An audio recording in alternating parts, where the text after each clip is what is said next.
Roth, traditional, maybe a little bit of both? Are you confused over whether or not to contribute to a Roth 401k or Roth IRA?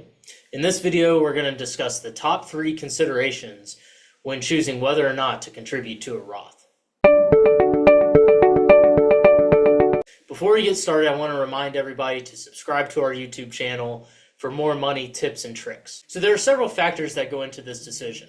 And while I do enjoy discussing financial planning topics, I figured I would spare you and whittle it down to 3 major considerations.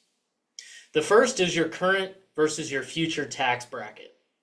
Yes, I know that may sound a little tongue-in-cheek. However, you can probably estimate what your future income situation will be relative to your current income situation. Are you going to retire one day? If so, you will no longer have a salary, and thus your tax bracket will likely drop. Are you expecting a big promotion soon? If so, your income and thus your tax bracket are likely to increase. If your tax bracket is going to drop in the future, then it probably makes sense to save more in a traditional 401k or IRA. This is because the person's tax bracket is projected to decrease over time, usually when you retire.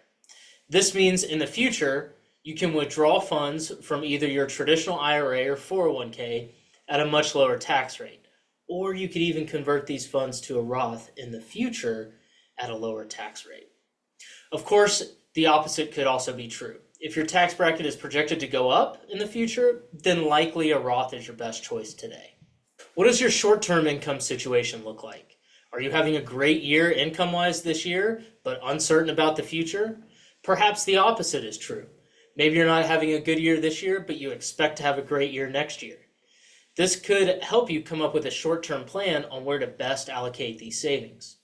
For instance, if you're having a below-average income year, perhaps you lost your job or had some deals fall through at work, it may make sense to save more in a Roth account this year and then switch back to a traditional IRA or 401k once your income normalizes. Last but not least, I would say your overall tax allocation is really a factor as well.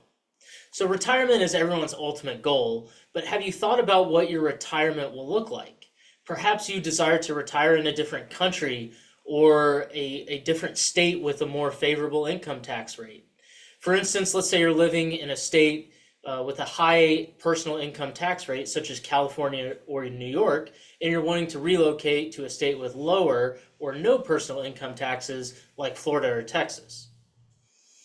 Maybe you want to err on putting more in a traditional 401k if you live in those high income tax states, because whenever you withdraw those funds in retirement and you're living in a state such as Florida or Texas, you won't pay any state income taxes at that point. You have a goal of purchasing a second home or another big ticket item at the onset of retirement?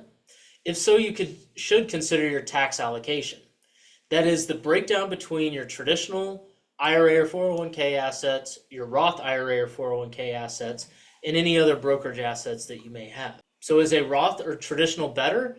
As always, the answer is it depends. If you need help deciding whether or not a Roth or traditional is better for you, please give us a call.